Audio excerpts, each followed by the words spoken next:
Welcome back, everyone, to the cigar smoke-filled back room. I am Doug with Tusk Consulting, tuskconsulting@gmail.com, tuskconsulting@gmail.com. If you are a pro-gun Republican and you need political consulting help, drop me a line at that email. We'll see how we can help you. If you're not a pro-gun Republican, get out. You're not my people, and you're not my problem. In the ongoing video series about things that are not discussed enough in politics or not discussed honestly enough, today we're going to talk about candidate recruitment. And before we get too far into the video, the cigar of the day is an Oliva V-Series Melanio. And the bottle of the day is an Oak and Eden Rye and Spire. Rather nice. Got that cute little toasted oak spire in the bottle there. Anyhow, candidate recruitment. So what are the attributes of a good candidate? And this is different than what are the attributes of a good elected official. Yes, there is some overlap. Of course there is. But that does not mean that the one is automatically the other. In fact, it's an overlapping skill set. It is not an identical skill set. Good government, however, is good politics. I believe that's a Ray Bliss quote, and it is certainly pertinent to our conversation. But here's the thing. When it comes to candidates, only winners get to govern. Okay? If you have a candidate that loses, he does not govern, or she does not govern. So you need the best candidate you can get that will actually win in order to govern in accordance with your principles. So the first thing you have to ask any prospective candidate, whether you're pursuing them or they are pursuing you or some combination thereof, is why are they running? And this may seem like an obvious question, like, well, of course they're running because they want to win, because they want to advance the principles, the agenda, blah, blah, blah. And in an ideal world, yes, but that's not always true. Lots of candidates run for reasons of self-affirmation, for reasons of, getting people to notice them, for their own selfish monetary interest, to advance some parallel agenda, to perhaps find some monetary advantage. There's all kinds of ways that people can get something out of running for office and or potentially winning office that you may not think of. And so the first thing you have to ask is, why are they running? And hopefully they'll be honest and tell you all the reasons they're running. Because of course it's not just one reason in most cases. There's usually multiple reasons. And hopefully they're mostly running for the right reasons. And clearly you would prefer to get the people who are running for the right reasons. So, aside from running for the right reasons, what are other attributes of a good candidate? Well, here's a good one. Name ID. Pre-existing name ID. If you have somebody running for office that's been on the ballot before multiple times, they have a natural advantage over somebody that has no ballot exposure. And if you can't find somebody that's a previous candidate or previous office holder, at a minimum, you can find somebody that's got some good name exposure in the community. There's all kinds of cases of this. Think about political yard signs, right? You get a yard sign in your front yard, vote for, whoever for Congress, let's say. But where else do you see yard signs? Realtors. Realtors put out yard signs, a little for sale, right? But they got their name on there and their phone number, hey, use Realtor Joe Blow to sell your house, whatever, right?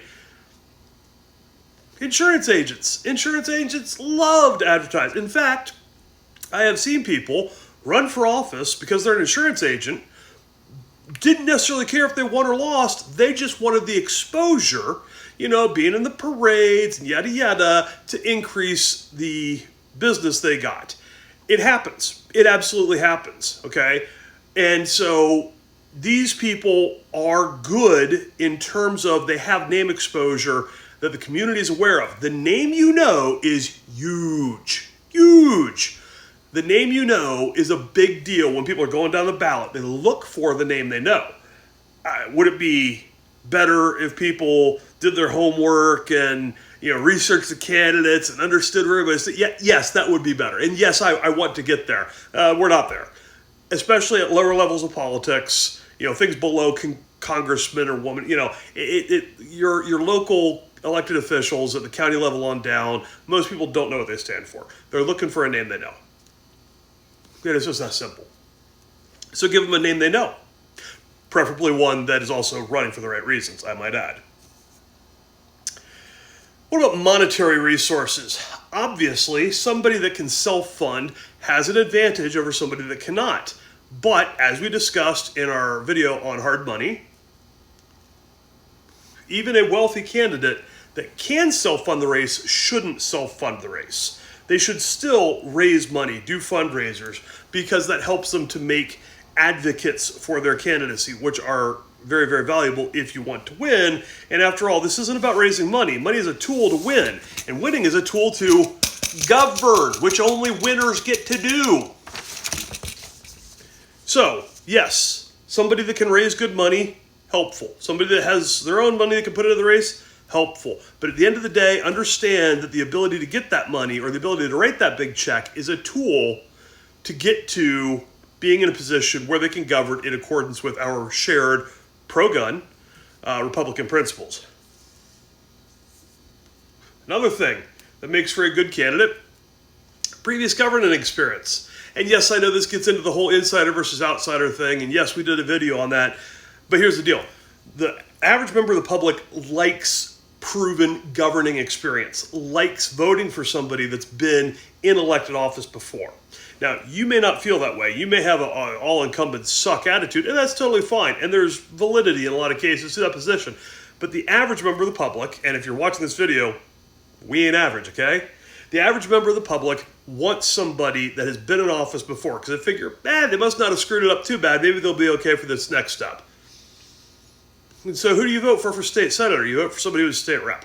Who do you vote for state rep? Somebody who was a county commissioner or a township trustee, etc., right? And it's kind of a chain, if you will, a ladder, a pipeline that these things naturally progress through. And that's normal, and the voting public likes that. They like knowing that somebody has been in government before, has been, seen the pressures and the bureaucracy and all that, and has found ways to deal and cope with it. Now, you might say, Doug, oh, gee, this is all very interesting. You're talking about, name ID and all of the money, and it sounds like you really like the insiders. We haven't heard a peep about the positions, right? About how good they are ideologically. Let's cover that. The reality is this. You need somebody that you mostly agree with. 80+% agreement. You don't necessarily need somebody that you 100% agree with. If you find somebody that says 100% exactly what you like, they're lying to you. Nobody agrees 100% of the time. I don't think I even agree with myself 100% of the time, okay? If somebody tells you everything you want to hear, you're being conned. You're being played. Don't stand for that. Find out what their positions are. And it's not just ask them directly. Find out how they've behaved in the past. That'll tell you something. Find out, if they put their money where their mouth is, right? See if this is real. If they actually believe what's coming out of the mouth, or it's just a politically convenient position that they're taking now that they want your vote, okay? You want somebody to agree with 80+% of the time. This is important because, again, if we're going to govern, we want to govern the right direction. We want to govern in favor of an agenda that we all can get behind. Now, if we go to 100% is the standard, we're going to get a bunch of liars, a bunch of grifters, okay? A bunch of charlatans who are telling us what they want, what they think we need to hear so that they can get their, affirmation or their money or whatever else it is they're really doing, okay? That's one. We're going to get liars and grifters and charlatans. We don't want that, okay? And two, if that becomes our standard, we're going to rule out a whole bunch of candidates that could win and could help us to advance the agenda. And we're going to end up gloriously in the minority. Being in the minority is not how you get the agenda advanced.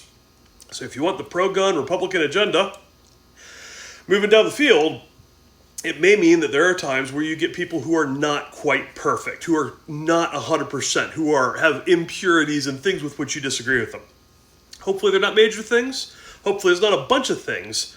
But mostly if you agree with them, that's what you are looking for. Now, some of these people may have pre-existing relationships with single issue groups. Obviously that's helpful. Those groups can also help with fundraising, which is helpful, right? What about where there's deviation from the platform? What do we do with candidates like this? Well, this is where those deviations, the question becomes, does it line up with the district that they're trying to run in? Let's say you have some purplish, maybe even, slightly leaning the Democrat way district, a suburban, soccer mom, hellscape where everything is, keeping up with the Joneses and all this garbage, right? And it's not the rural America district that I live in. That's difficult for me to think about, but we have to analyze that. What kind of Republican are we going to be able to get to win there? Well, can we get a good pro-gun, hardcore conservative Republican to win there? Sure we can. It's going to be harder.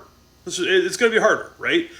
If, however, we get somebody, suburbia especially, the life issue doesn't always play as well. The gun issue doesn't always play as well, right? Is it possible that there could be some, Republican good fundraiser that is from that suburban hellscape, and that person has some, they're not 100% pro-gun, like I am, like maybe you are, right? They're not 100% pro-life, like, you would want them to be. But here's the deal. They're good on the tax policy. They're good on foreign policy. They're good on defense policy. They're good on regulatory reduction. They're generally good on guns. They're generally good on life. But they don't, hold the 100% purist, extraordinary, this is right where I'd like them to be kind of view. Can you tolerate that? And the answer is, if they're in a district like where I live, no, we don't tolerate that. Get out of here. You don't represent us. But in that suburban hellscape district where it's very purple or even leaning blue, that may be where their variation from, our platform orthodoxy lines up better with the district than any other kind of thing that we could do. And so, yes, they've deviated, but they've deviated in a way that they represent the district well. And that's the easiest kind of deviation to swallow, right? We still don't like it. We still would prefer them to be better on these issues. But we would rather have them at the state house representing that district than we would a Democrat who's going to be very divergent from what we want and certainly won't vote for our leadership, right? So this is one of those times where, perfect becomes the enemy of good. Take the good, don't hold out for the perfect, or you could get, nothing. Additionally, good candidates are not insane. I want to be very clear about what I mean here. Some candidates are bomb throwers. And it's amazing how candidates who are bomb throwers rarely, Republican conservative type bomb throwers, rarely throw bombs at the Democrats, right? They don't spend their time, savaging Joe Biden or savaging the, Democrat member of the U.S. Senate or the U.S. House or the Democrat members even of the State House. What do? They whine and complain and impugn and accuse and come up with conspiracy theories about members of their own damn party trying to talk them all down and run them all down. This is dumb. This is not who you need. Our last video is about, who's going to be a team player. They ain't going to be team players, okay? You don't want bomb throwers. That's one. Additionally, you don't need people who have persecution complexes. There are candidates out there who think the entire world's out to get them, or at least seems like what they say.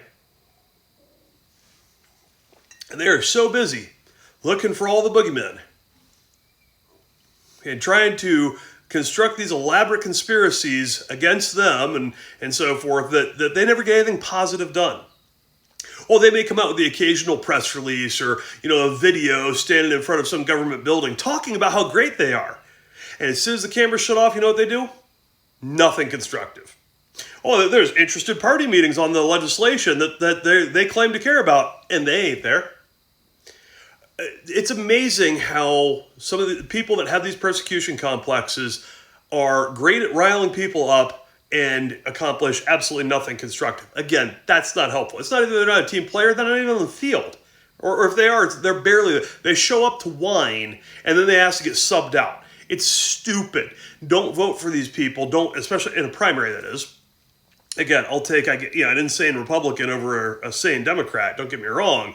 But still, if we're recruiting candidates, this is not the candidate you want to recruit, right? Recruit a candidate that's not an insane persecution complex bomb thrower. Recruit a candidate running for the right reasons. Recruit a candidate that mostly agrees with you. And this may sound like really basic stuff, and it is, but it's amazing how often we fail to accomplish these very things. And it matters. It matters because if these people win, winners govern. Or, I guess they can choose not to govern, which is almost as bad as losing. Almost. Anyhow, one last note. It is possible to have good, firm, pro-gun, conservative credentials and be sane. It is possible to have good, firm, pro-gun, Republican, conservative credentials and be an effective legislator and be a good candidate, even in an area where it's not 2-to-1 Republican to Democrat like where I live.